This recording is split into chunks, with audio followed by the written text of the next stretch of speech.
I'm nervous, even though I know y'all. Alright, so today we are going to be doing a Seesaw training and learning how to transform lessons with Seesaw and taking existing lessons that we already do in first grade and make it into something that's interactive and fun in Seesaw.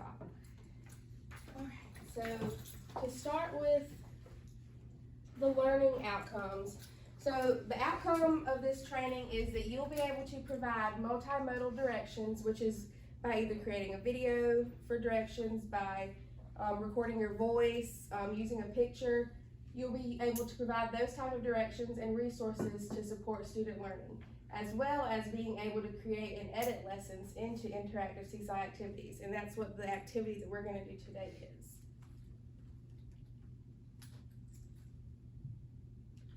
My smartboard You have doesn't to work. do it down in the corner. And then just Thank you. Okay, so whenever we did the survey before the training, I had a lot of you answer questions about what you already knew about Seesaw, your comfort levels, how you would rate yourself as a Seesaw user. And for the most part, everybody knew how to do these things, but I did still want to go over it briefly. So by accessing your teacher account, which is just clicking on the Seesaw icon on your MyForms page, and I want everybody to go ahead and do that and make sure that you can log in. And I'm going to walk around and make sure that everybody is able to do that. Of course, you click I'm a teacher. So everybody is they already have your, you have your teacher account. We were given those by the district, so most of us already have all of that ready. Now we're going to look at being able to view and create journal posts. And the way that we do that is if we want to create a journal post, we click on the green plus sign that says add. And if we want to view the journal post, we look at what's pending. So I'm going to go to the next slide. We've already shown how to log in to Seesaw. And here is where we can post work. So you can post student work or you can post as a student. So if you click on that, it's going to take you to a page that lets you choose between the different tools to do your post as. So I want everybody to go ahead and click the plus sign and then post student work. And it's going to take you to this page where it gives you the different tools where you can take a photo, do a drawing, make a video. You can upload something that you already have, like a PDF or a template. Make a note or a link that the students can click on and go to from there. And I want you to just make a post. You can choose any kind. You can do an upload. You can do a photo. You can create a video really quickly if you want. Or do a drawing. It doesn't have to be anything that necessarily has content included. But just make a post and see what that looks like when you put it in your journal. And I can post as a sample student, and this is what I do a lot of the times whenever I am showing an example to my class, like if I assign them an activity that has multiple parts to it, or if it has more than one slide. Sometimes I'll become the sample student and do the first slide as the example just to show them what to do. And then you always click the green check button to turn in your work. Now, once you post to the journal, it's going to show up here where your journal is. Since I'm the student, I don't have to approve it. But if I am in my regular class, Seesaw, you can see my posts that need to be approved here. And I've got quite a bit of posts here that need to be approved. But if I review them, I can go through them and approve what's going to be posted to our journal stream. And you can turn it off to where you don't have to require approvals, but I have where I do need to require them because they'll start just drawing pictures and it'll flood the journal, and then I have to search for their work that I actually assigned. But if you go into your settings, you can actually turn those off and make it to where they can post on, or they can just post freely, or they can comment on stuff. But I have all that turned off just for the sake of clutter. Okay, so I'm gonna go back. And then the last part of the introduction is finding, editing, and assigning Seesaw activities. And that's what the bulk of of the training is going to be, once we know how to do this, which most of us do, we'll be able to learn how to create an activity and assign it. So I don't know how to do that. we're going to learn today. So we're already in Seesaw. We already practiced making a post. So here's what I want you to do to find an activity. I want you to click on the light bulb on your teacher dashboard where it says activities, and you'll scroll down a little bit and click on the Browse Activity Library button. And once you do that, that's going to take you to a screen that looks kind of like this. It's got 3 options for community activities, school and district activities, and then your library, which is things that you have created. So you can take a second to just browse in the library. It's got some suggestions, like for today and this month, Native American Heritage. It's got some suggestions for that because it's Native American Heritage Month. Celebrate Latinx Heritage. It was in October we had Latinx Heritage Month.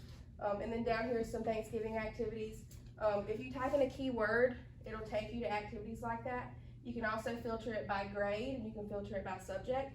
So I want you to think of something that you're working on this week with your class, something that's in your lesson plans, and take a second and browse some activities about that. Once you find an activity that you think your class would enjoy doing, I want you to click on it. And I'm gonna go to my Seesaw page, and I'm gonna pull up an activity in my activity library.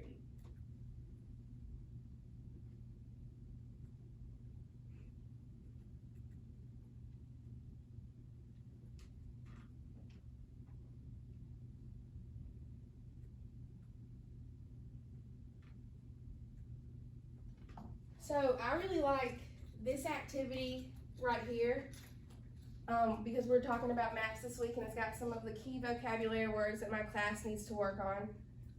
And I want to assign this to my class. So once I click on this activity, I have the option to assign it. I can also add it to my favorites by clicking the heart. So to assign this, I'm going to click on the blue assign button, and you see I've got multiple classes here. I'm going to assign it to my current class, Ms. Collins 2122. And to just assign it to the whole class, I can click assign to one class. But let's say that I'm doing small groups and I want the groups to have more differentiated activities that fit with their level. I can actually edit the students that I send this to. So let's say that I only want to send it to these 3 students or these 4 students because they're in my first small group. I can just send it to them. But because this is a whole group lesson that we're all going to be doing together, I'm going to send it to the whole class. So once I've selected my class, I just click the green check mark, and it's going to send it to my class. Once I do that, it even gives me directions to get the students logged in. So I have the students sign in, they go to the students respond tab or the activities tab, and they click the green add response button. And I can even go and view this in my class. And once students start completing the activity, it'll show their responses or their drafts here. And the cool thing about the drafts and the responses is that now we can actually send their work back to them so they can edit it if they need to. So go ahead and assign an activity to your class. All right, so to the point, transforming existing lessons with Seesaw activities. So I want you to think about this question for a second. How can you transform an existing lesson with Seesaw activities? So this is a Padlet, and to access the Padlet, you can either scan the QR code or you can click on the QR code in the slideshow and it'll take you to the Padlet website. And I want you to put your name in and give a response why or how you think we can transform an existing lesson with Seesaw activities.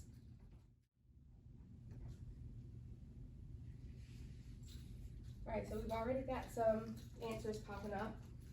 We've got the students love to share, but we run out of time, which is true. We do run out of time very quickly, especially when we have so many students. It seems like we don't have enough time. And the Seesaw will allow students to share their work and findings by allowing them to record their responses. I think that is a great answer. Someone said we can use Seesaw activities to make it fun for the students and have them more involved. We have SpongeBob. Fun. and then save and edit their work. That's a good one. I like that you can send it back to them. Like, Yes, that's for them to have to redo. Yeah. Because they didn't get it right.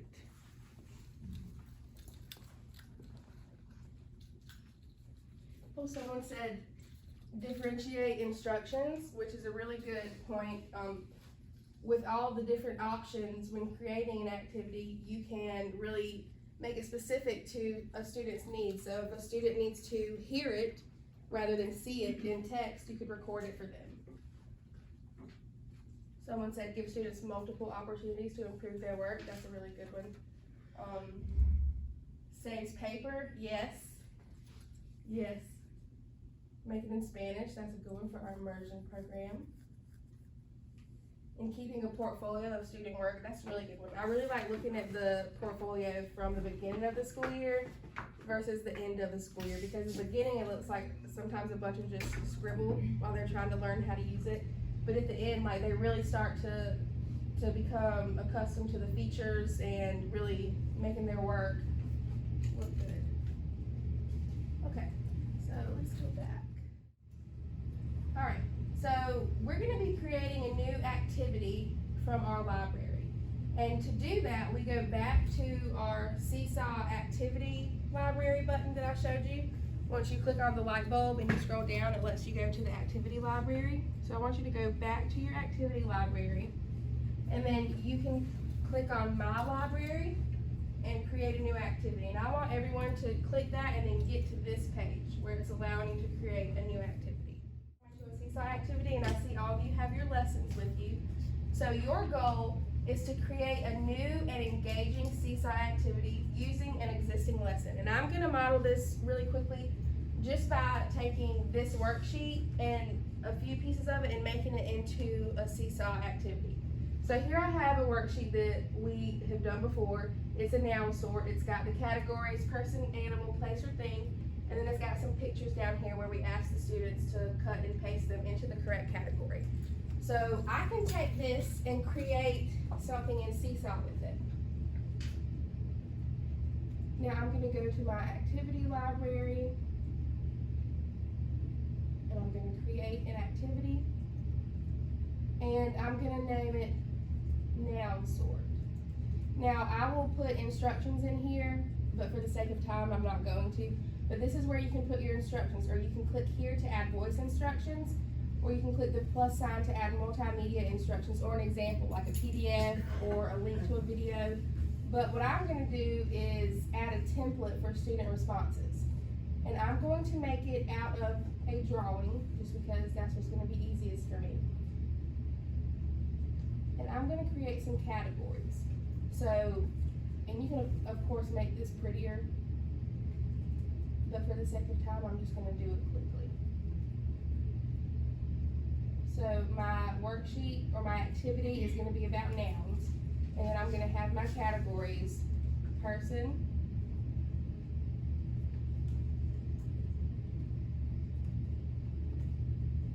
place,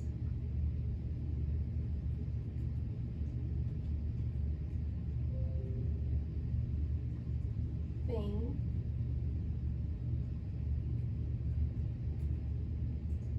and then animal.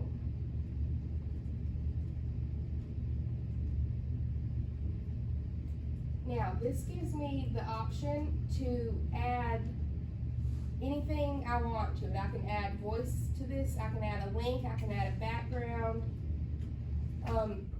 and I can even add a picture. So if I click on the camera button, it's going to ask me if I want to do a photo, a video, or an upload. So I want to use some pictures for my students to sort into the correct thing.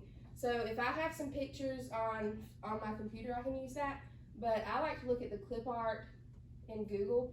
So I'm just going to search dog clip art, and I'm going to take one of the pictures and I'm going to save it.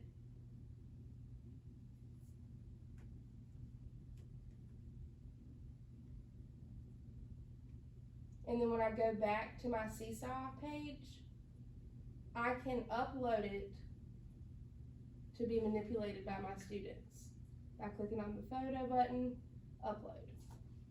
and here's my dog. And I can put it over here or make another little box down here for my options. So they would move the dog to the animal part. Or if I put school clip art, I could save that.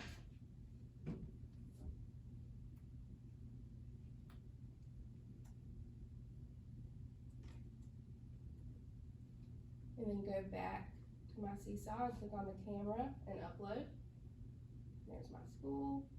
And then there's another picture for them to sort. So I'm not going to add all the pictures, but this is just an example of something that you can do to transform a worksheet into something on Seesaw. They could draw a picture under each one. They could use the drawing tool and draw a picture under each one to represent a person, a place, a thing, an animal. Or if they wanted to use the microphone, they could record. A person is my teacher. A place is school. A thing is a toy. An animal is a dog. So there's a lot of different options to differentiate their learning. So I want you to take your worksheet and I want you to create something as an interactive Seesaw lesson using the worksheet that you have. And I'm going to give you about 7 minutes. You're not expected to finish it, but just get it started. So if you have any questions along the way, I can help you and get you on the right track. But don't think that you're going to have to finish it today. We're just learning how to get it started. And remember that when you're creating your worksheet, and Carson just reminded me of this, when you're creating your, not worksheet, but your activity, whatever you don't want your students to manipulate on the activity, you can right click on it and lock it. So like if you've got your instructions or your title or a picture that you're using as a background, if you don't want them to manipulate anything, right click on it and then lock it. So here is my Seesaw activity, and I'm not done with it. I still need to add some more animals to it, but I'm going to click the green check mark and I'm going to save it. Now, saving it does not assign it to my class. So I can still save it, and if I click on the 3 dots at the bottom of the activity, I can edit the activity. To access it, I just go back to the activity library and click on my activity, but it's not going to actually be assigned to the class until I come to the assign button and click on the class that I want it to go to. So even if you're not done with this can hang out in your library. So go ahead and save that activity wherever you are at that point, and it's going to stay in your library. Okay, so with a lot of your activities, I was walking around and saw that some people were uploading images, some people were starting from scratch and making a template, some people were making a graphic. So a lot of you have, like I said, uploaded a graphic, template, or PDF, or created a multi-slide interactive template, because you don't have to just have a one-page activity. You can add slides by clicking the plus sign. Is there like a way, like say if we want like students to know what the ending product like should be like, or is there a way that you can give like instructions, because obviously a lot of these kids can't like read, so is there a way to maybe give like verbal instructions so that they... Yes, so whenever you go to create your new activity, it will give you the option to upload a template or an image, and you can use that to show what the final product is. And it also gives you a place to add voice instructions. So once they click on the activity, they'll see a play button and they can begin listening to the instructions. And then here where it has the plus sign, this is where you can add an example that they can look at so they can see how something is supposed to look for you. I would like for you to please complete the exit survey. If you go into the PowerPoint that I emailed you, you can click on the form, or if you want to do it on your phone, you can scan the QR code, and once you have completed that, you are free to go. And thank you for staying for my Seesaw training. Thank you.